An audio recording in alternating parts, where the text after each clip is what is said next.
Hey Trinity Youth, welcome to this week's video. We've got some challenges, games, and a talk from Jacob. Let's get stuck in. Thanks for that, Noah. We are doing this week's challenge with George and Johnny. The aim of the game, the name of the game is Fibber to the Face, I've called it. And the rules are as this. I will give a list of topics for each individual to name as many of that thing within that topic.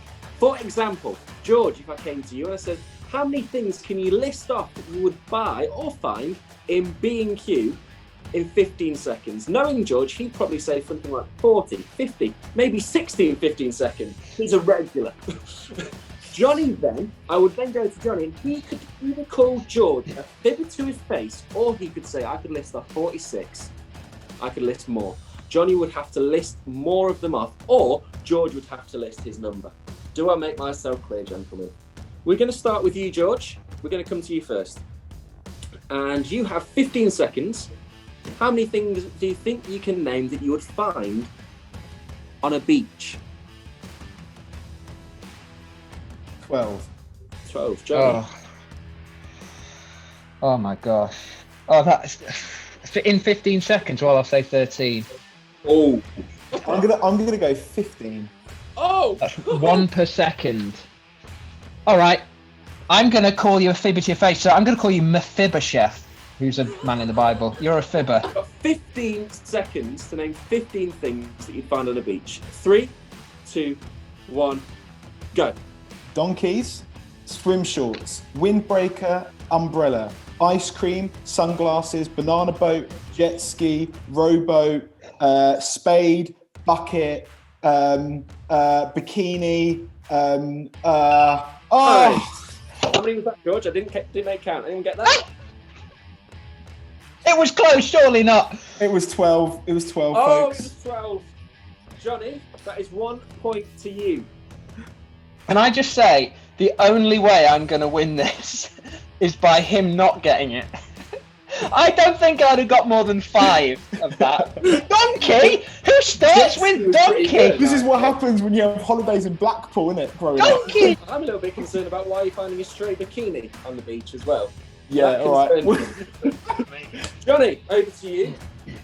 Leading with 1 point. Johnny, you have 15 seconds. How many things do you think you can name that you would find in a kitchen? Oh, I'll start the bidding at 15. 15. George. I'm gonna go 20. Oh my gosh. Well, here's where I'm at on this, just to show you my working. I think 20's a worry just in terms of like saying 20 things in 15 seconds. So I'm going to say fibber to your face. Oh, here he goes. Another round. I'll count the things this time. Oh yes, please, thank you. George, 15 seconds starting in 3, 2, 1, go. Food processor, knife, fork, spoon, coffee machine, kettle, toaster, microwave, clock, utensils, spoon, spatula, baking tray, oven, frying pan, skillet, sharp Time! 17, you see, it's hard! But unfortunately, close, but not close enough. I'm furious about that. You're also sat in your dining room, which is in your kitchen. Yeah, I'm looking at my kitchen, so that was a real serious advantage for me. Oh well. Johnny, you have 15 seconds to name things that you'd find in IKEA. Well, do I have to use their Swedish names? Ooh. You get double points if you get a Swedish name in there. I can't do that.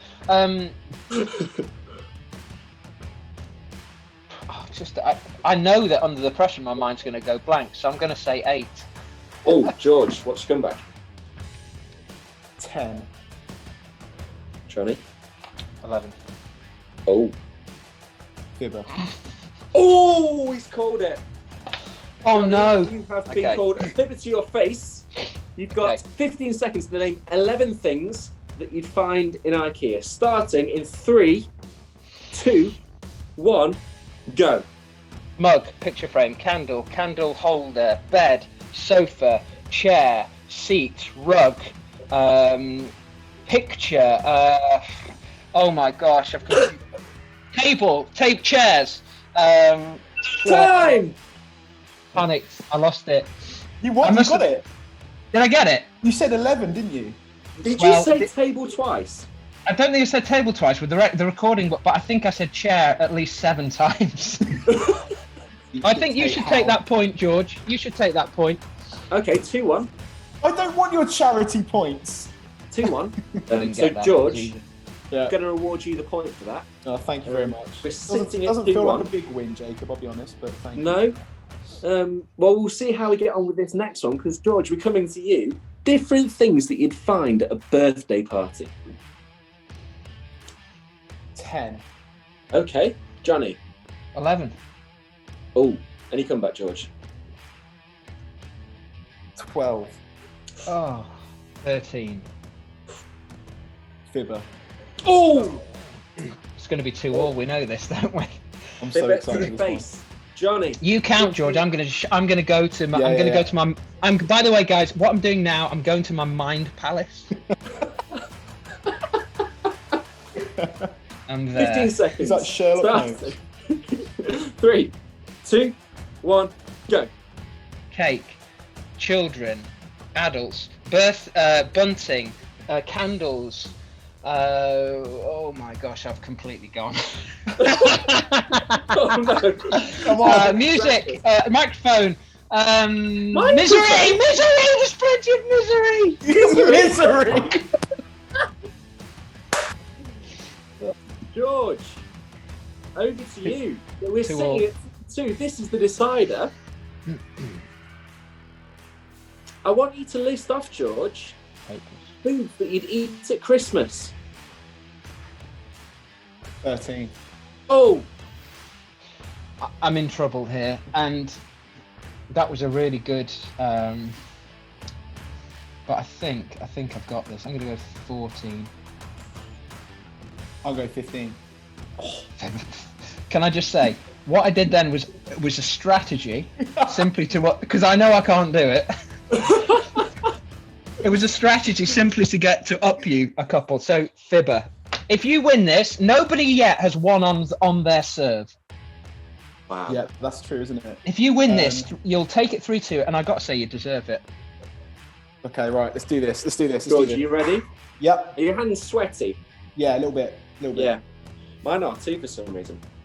George, 15 seconds to name as many foods that you'd find at Christmas, starting in 3, 2, 1, go.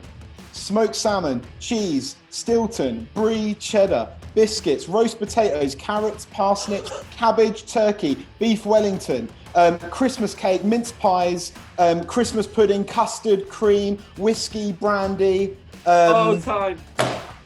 So, how many did you think you got? I thought I got 16 then. Right, so you said cheese, Stilton, cheddar, Brie. and brie. Yeah, 4. So, Oh, Jesus. I think you can have one of those, so you've lost 3.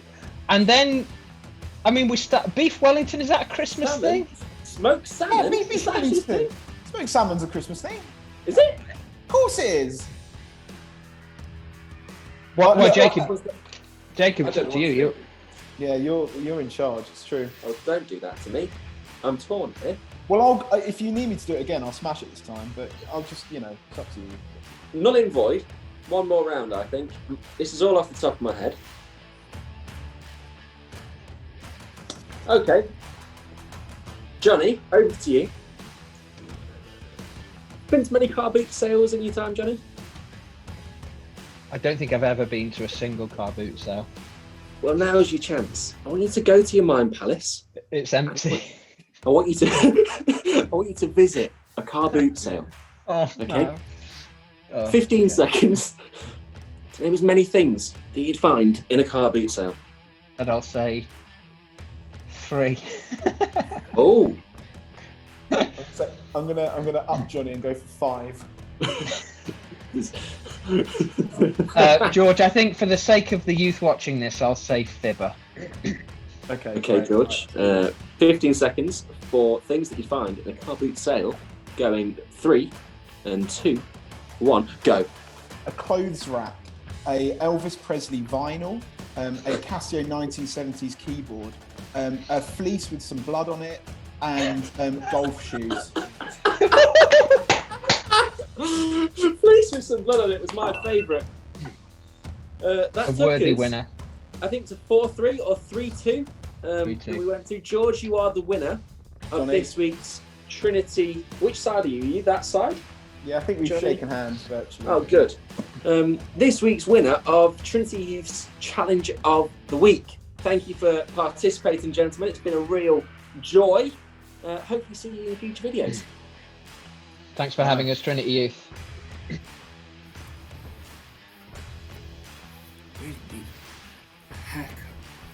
Hey friends, how are you? I hope you had a lot of fun watching that video with George and Johnny. I know I did. I had a lot of fun filming it. They're really great.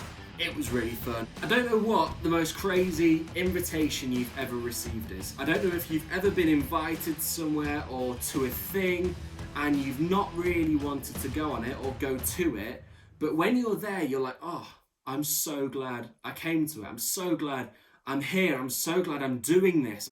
We have been looking at this idea of Jesus wanting to make a difference to our lives, and one of the ways that we see him doing that is inviting us to follow him. We see Jesus giving out an invitation to follow him.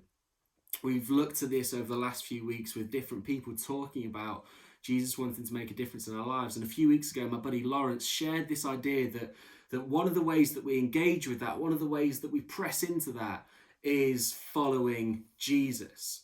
Jesus says, come and follow me and I will make you disciples. I will make you fishers of men. We looked at that a few weeks ago where Jesus invites Simon Peter at the side of the boat, side of the lake, and he invites him to follow him. We looked at that with Matthew a few weeks ago in Thursday Thoughts. We looked at how Jesus invited Matthew to come and follow him, to come and be invited to journey with him, to do what he did, to learn what it is to be like Jesus.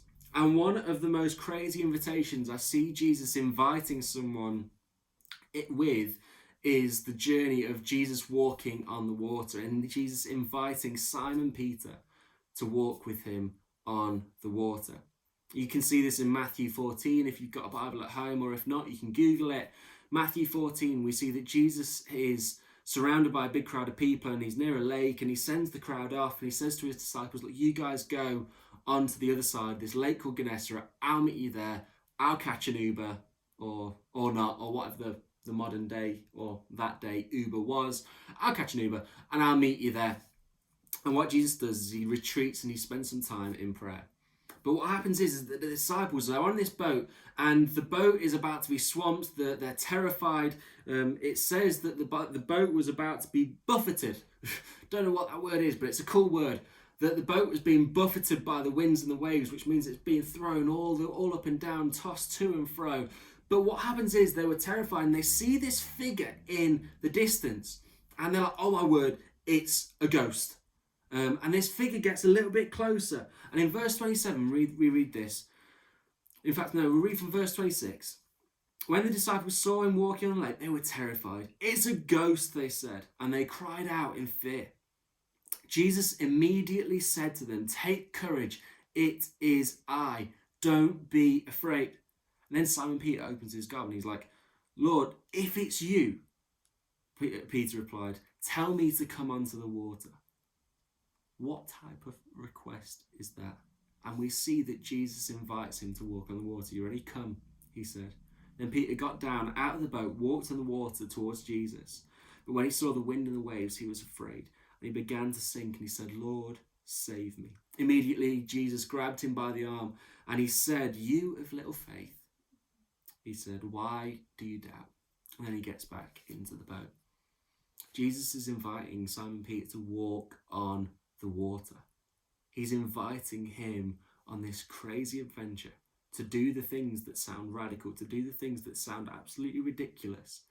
And he's inviting him to come and follow him. And he realizes what he's doing. He thinks that I should not be doing this. I should not be walking on water.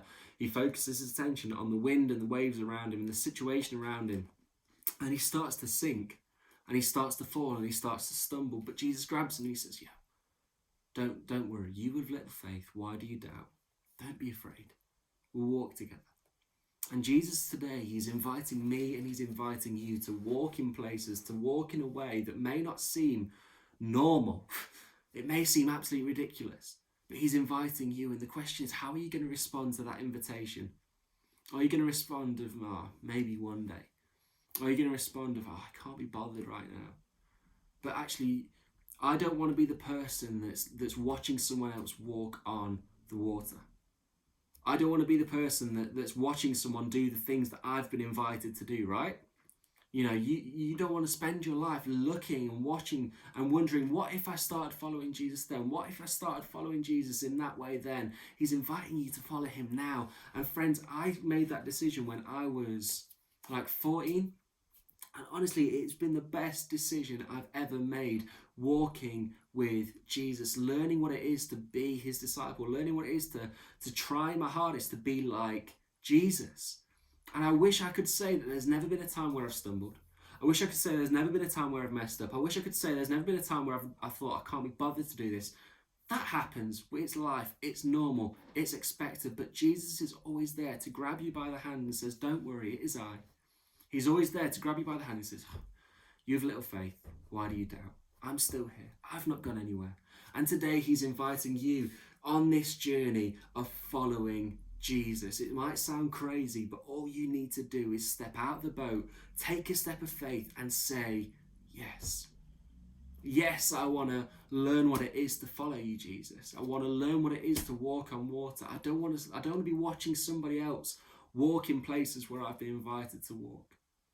I want to learn what it is to do what you do and do what you did. I want to learn what it is to walk with you, to work with you, and to watch how you do this thing called life. And I want to do it in community. I want to do it with my friends at Trinity Youth. I want to do it with Jacob. I want to do it with Joanne. I want to do it with Tanya. I want to do it with Jen. I want to learn what it is to follow you, Jesus. And that is what we do when we say yes to Jesus. We just say, I'm not here to be perfect. I'm here to try and be like Jesus. So, what are you going to do? What is your response when Jesus says, come and follow me? That's for you to answer. I'm not going to answer that for you. But honestly, it's been the best journey I've ever been on in my life, and I'm so glad I'm on it.